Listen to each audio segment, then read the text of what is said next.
Good morning, coffee moaners. Good morning. Good morning. How are we all? Hope you're well. Just been reading all of your comments. Just been liaising with the hospital regarding my mum. You will have a remarkable update regarding Nanny Di forthwith in the positive direction. So I'm just waiting for confirmation. But morning, everyone. I hope you're all well.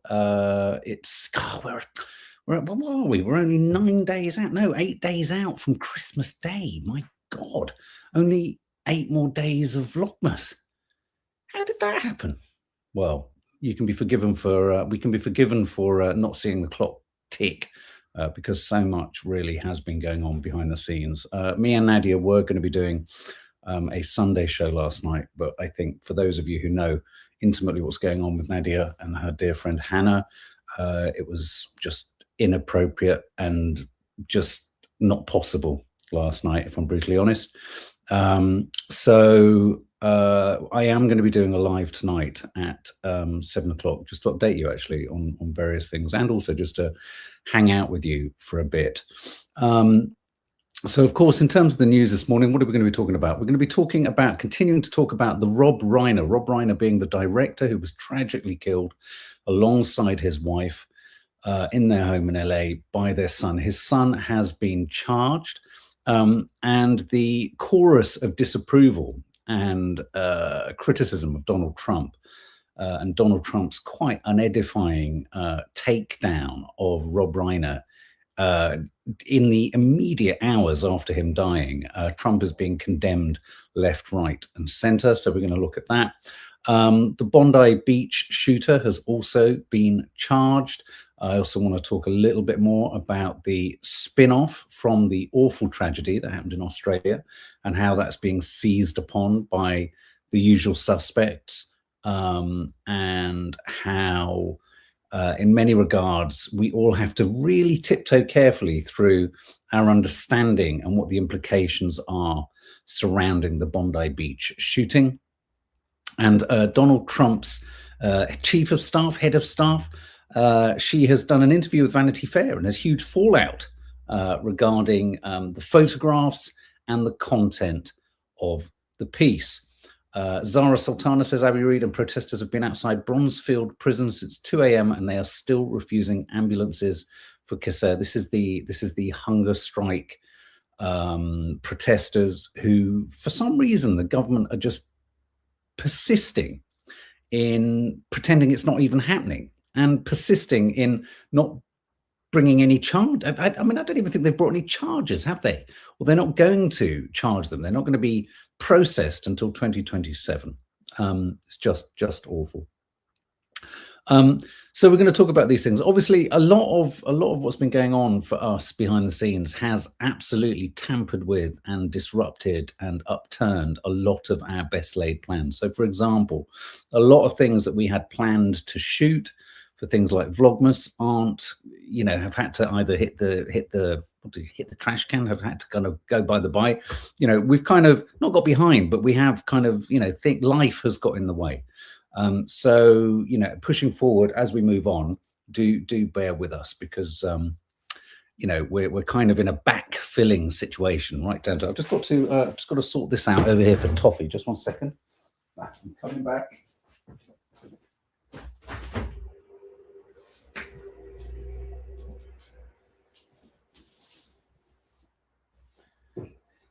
Back in the room. Back in the room. Oh, apologies. Just had to open that for you're right there, Toffs. Me and Toffee in the red room.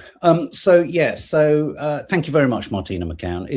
Hopefully it is understandable. Hopefully you do understand that we're having to pivot almost every day. I mean, even today, although we've had kind of relatively good news regarding my mum, the scans have kind of come back and not shown anything particularly awful.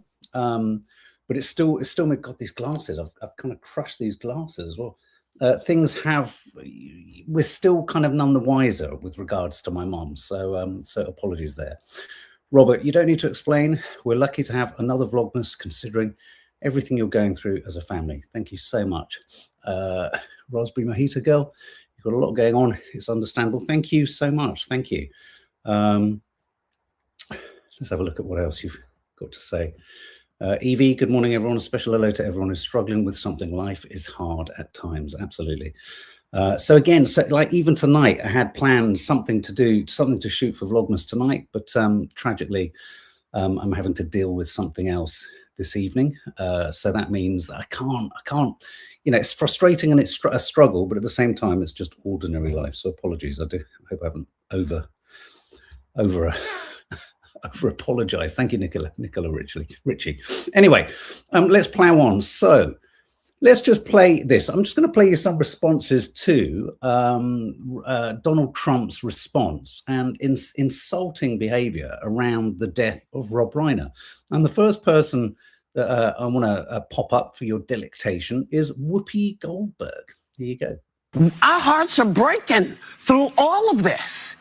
Through Rob, through what's happened at Bondi Beach, what happened at Brown, and you don't find the time to say, as Americans, we hate what's happening. You ain't my president, man. We'll be right back.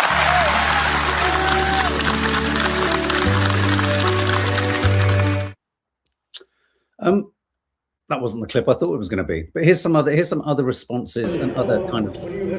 This is Mike Johnson. This is Mike Johnson, who's, you know, the Republican Speaker of the House, being asked questions about what he thinks of what Donald Trump said about Rob Reiner, and this is quite shocking.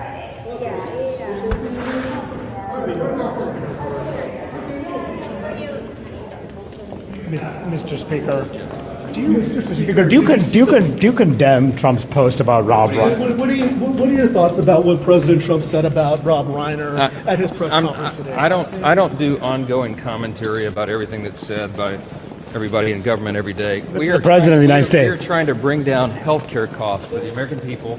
They're very important votes, very important issues, and that's what we're focused on. A lot of your members are criticizing him. I gave commentary this morning, and you all heard it. Thank you.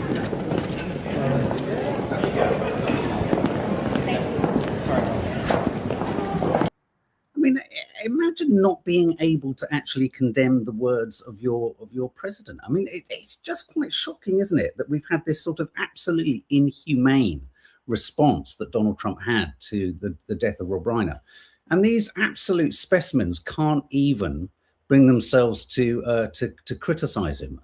Does anyone? Okay, I want to ask you all. What do you think? What do you all think he's doing an address to the nation, isn't he, tonight? What do you think that address is going to be regarding? I mean, I wonder, Michu, do you think it's possibly around Venezuela? Do you think it's possibly, is he going to declare war on Venezuela tonight? Or is it just going to be another one of those addresses to the nation that sort of says, we're doing so brilliantly, we're all so great, we're all fantastic? It does seem odd that it's happening in the week that the Epstein files are being released on Friday. The Susie Wiles interview, yeah, we're going to talk about that in a minute. The Susie Wiles interview provides a good insight into the way Trump thinks, and some of it is quite interesting, especially on Russia. He's just going to bull himself up as usual, says Kaz Rowley. I dread to think he is a live cannon. He really is. He's just quite something else. Let me just kill the audio on this. I just want to go to the next clip that I've got here. I just thought Mike Johnson is a completely spineless, useless twerp, isn't he? He's got absolutely zero sort of nous. Anyway, next clip. His supporters, including myself, we didn't appreciate hearing the president, who himself was shot, and after Charlie Kirk's horrific murder, we didn't appreciate, even if you don't agree with Rob Reiner politically, there was no reason for his statement to be the statement that he made. Yeah, when he says, I mean, this was in the immediate aftermath of us finding out about Rob Reiner, and obviously now his son has been taken into custody.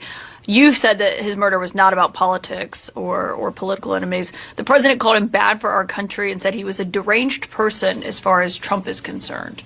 I thought that statement was absolutely completely below the office of the president of the United States, classless, and it was just wrong. It's a tragic murder. It's a family ripped apart, and from my understanding, what I've seen on the news, it was drug abuse and mental illness. And many families across America deal with family members that are drug addicts or have mental health issues. And I think the president should have responded with compassion and talked about those issues. He didn't have to make it about politics. And I think that was, it was really below what we expect our president to talk like. Does everyone agree? I mean, you know, we talked about it yesterday. We showed his Truth Social comment. I mean, and then when asked about it in the Oval Office, he just kind of doubled down on it. And it's a tragic family incident. Wouldn't it be funny if, not funny, I mean, wouldn't it be ironic if it was his treatment and his commentary on the death of Rob Reiner that actually became the thing that unpicked his entire presidency? Yeah, no, I mean, I think I'm just curious to know what he's going to say in the Oval Office tonight. Could it be, you know, I think some are wondering whether it could be something massive, and others are wondering whether it will just be a self-preening. I mean, why would he? Oh, he's so deluded, isn't he? He's so utterly deluded. I mean, he's so deluded, he thinks he invented this word. Listen to this. Caravans, a name I think I came up with, maybe, maybe not. The caravans, a name I think I came up with, maybe, maybe not. If you think you've come up with the word caravans, I think you're in a really dangerous mental spot. I mean, truly deranged. I mean, he's got the Trump derangement syndrome, hasn't he? He's deranged. But look at this other clip. This is another curious moment in the Oval Office.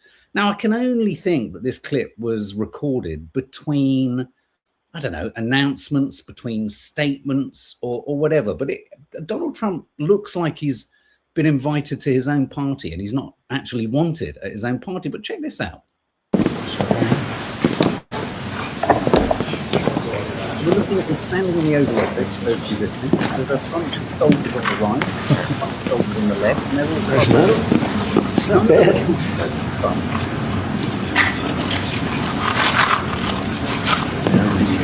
doesn't look like he knows what he's supposed to do.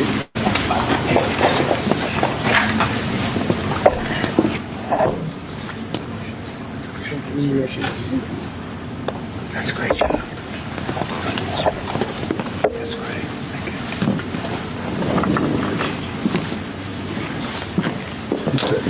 Carries on, watch. He gets down, he gets his great big Sharpie. Looks around, waiting for anyone, vaguely anyone to say hello.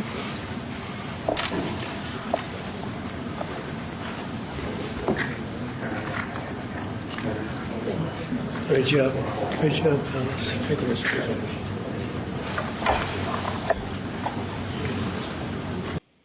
That's one of the oddest clips. It's like no one in the room wants to talk to him. It's so strange. So strange. But yeah, I mean, it's just weird. But here's, I think, one more clip that I've just found regarding. Oh yes, this is regarding the tragedy of Rob Reiner.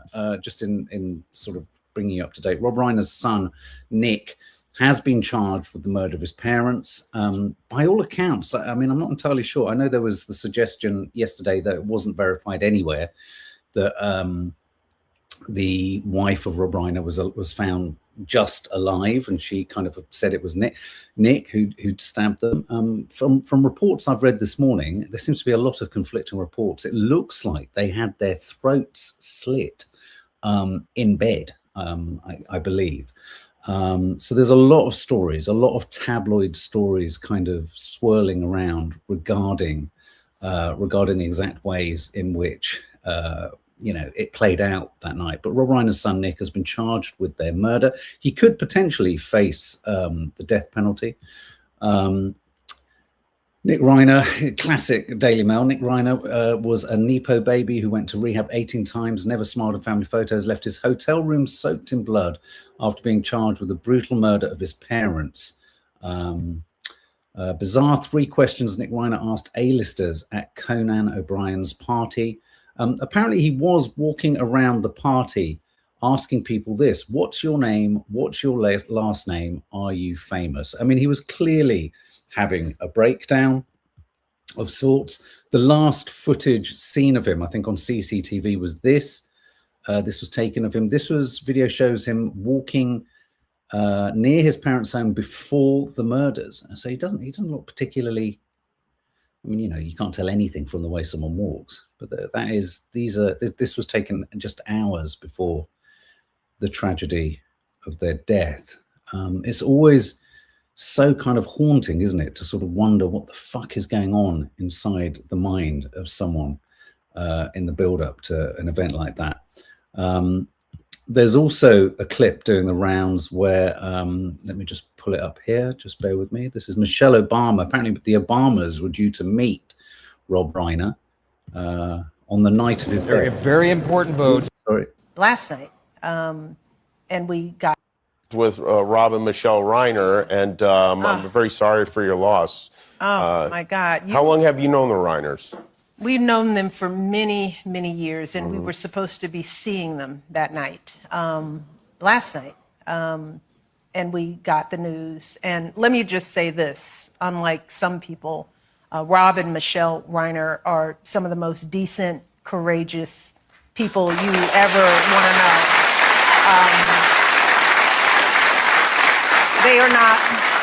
They're not deranged or crazed. What they have always been are passionate people in a time when there's not a lot of courage going on.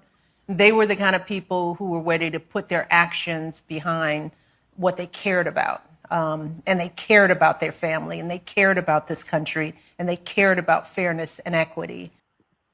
Yeah, I think that's an interesting, I mean, I don't quite know what you're inferring there, TF's cats. Why did he hate his parents so much? Something to wonder. I think there's something that's really important to say here is just because a child doesn't like a parent or doesn't get on with a parent, or is positioned in a how would you describe it? In an antithetical or kind of, you know, it's not always the parent's fault. I mean, that's the point I want to make. Yes, one can always, you know, as soon as you have dysfunctionality in any family, as soon as you have addiction, it's easy to kind of chart back through. I mean, I'm an addict. I'm 21 years sober. It's easy to chart back and go, well, that's what started it. That caused it. It's for that reason. It's for that. No amount of feeling frustrated and everything else, because there's a real edge, I think, TF's cats, to what you're saying. And even in your mission, I mean, I can't stand the Obamas. I think they've been absolutely shameful around the whole genocide. But Michelle seems to be taking it very well. Losing friends is devastating. I feel there's a kind of arched aspect to your statements. And so I think, yes, obviously there was something that had clearly gone wrong in Rob Reiner's son's life. As I understand it, that one never knows the intricacies and all the intimacies of anyone's life. They helped him or got him into rehab so many times. And I have to say, from my own experience of other addicts and my own experience of addiction, sometimes you can have people who are sadly, tragically lost to their addiction and are tragically, you know, so damaged, and not necessarily always damaged by their parents. I think it's kind of, I feel the inference there is perhaps there was some justification, or there must be some aggravating factor. Well, of course, I mean, everyone does. I mean, I think everyone is fucked up, to quote Philip Larkin, by their parents, but not everyone goes on a murder spree. Everyone has some wobble and issue. I'm bipolar, you know, issue with their mental health. But that doesn't necessarily then translate into murder. So, you know, I think yes, there were issues, but I don't think it's about apportioning blame, though he clearly in his acts apportioned blame. And I think that's one of the tragic byproducts of an event like this, or something like this happening. You know, the resentment, what could that have come from? The anger, the frustration, the disconnect. It's not for us to know. It's just, you know, it is what it is, and it's tragically sad. Matty Parker, his troubles started pretty early in life. I think it's an interesting topic, actually. It's one of the things that I think spins out of this thing, is this story, is blame. We all seem to want to be able to apportion blame for something like this, as in blame him, you know, his behavior being blamed on something else. I don't necessarily think it's as straightforward or as simple as that. Laura Lou, my son has autism and he hates me 1 minute and cuddles me the next. Not saying autism's involved, just saying kids can have issues which have zero to do with the actions of the parents. Absolutely. I mean, I can think of people in 12-step recovery meetings who have been, have been addicts for most of their lives. And some of them struggle, not all of them. I mean, a lot of people do have trauma in life, trauma in your youth, trauma can be at the hands of not just your parents when you're growing up. I can think of people who've experienced trauma in their witnessing of violence outside of the family. And then the family tries to kind of, as best as they can, help that child. Perhaps they don't help them in the best way, or they don't quite know how to do it and they don't have the support they need. Not all bad behavior, courtesy of addiction or mental health crises, is the responsibility of the mental health person or the person who's committed the crime's parents. I think that's a pretty simplistic approach to all of it. Lou Murphy, his perceived lack of connection with his father doesn't mean his father wasn't loving or didn't give 100% to his family. Thank you, Lou Murphy. That is beautifully put. I'm going to tell you something right now.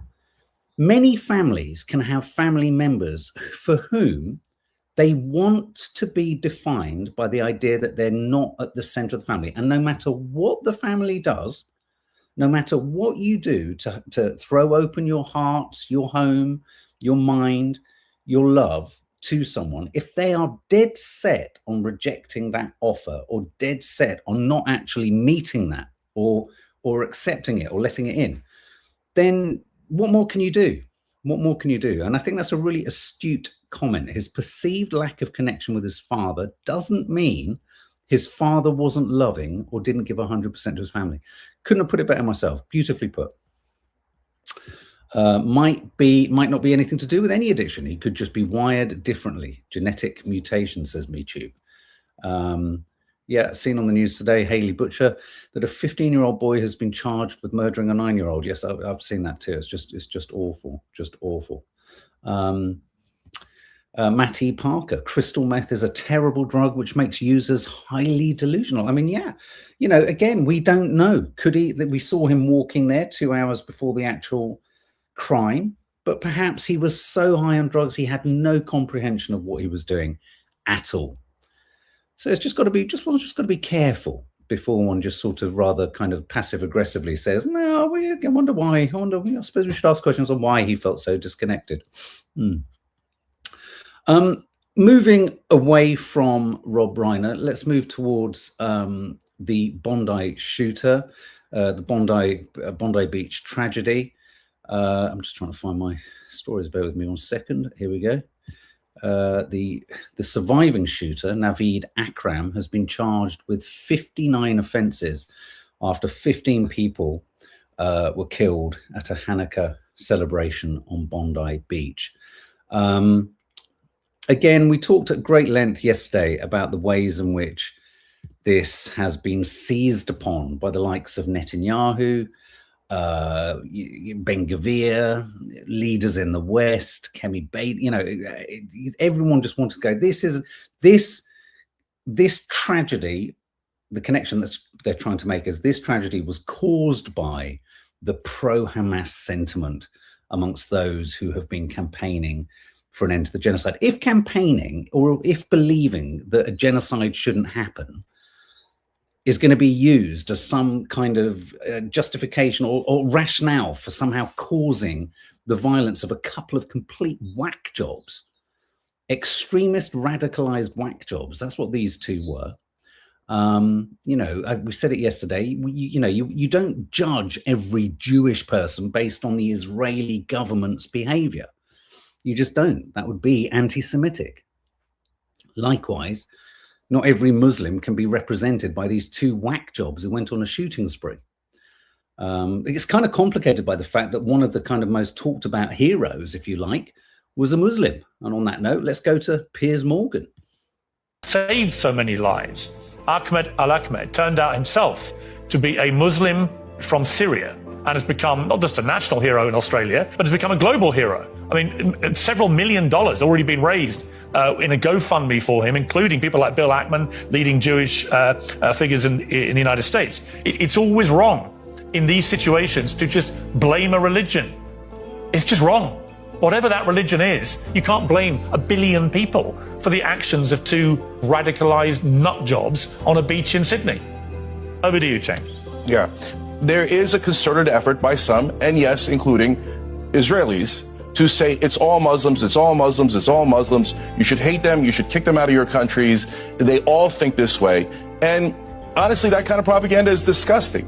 And if we did it to the other side, which we would never, and we said things like it's all the Jews, that would be horrific, right? No one would tolerate that.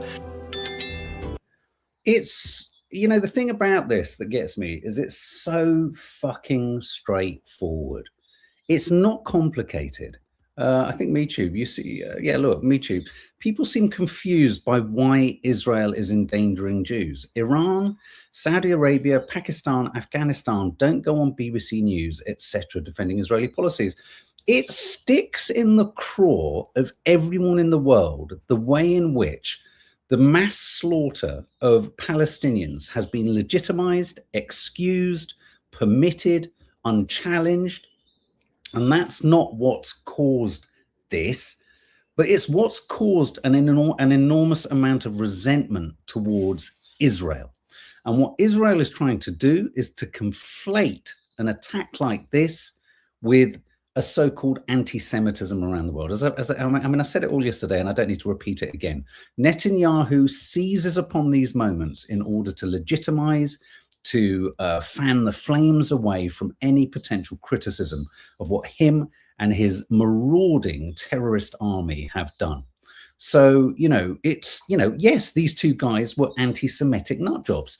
Will we discover, will we find out that they were radicalized by what? Were they radicalized? It'd be really interesting to know if they were literally radicalized by, you know, the Prime Minister of Australia declaring his intent on recognizing a Palestinian state. I doubt it. I doubt it. If they are ISIS related, just look into the origin story and the funding and the complicit kind of intelligence agency support of various countries around ISIS.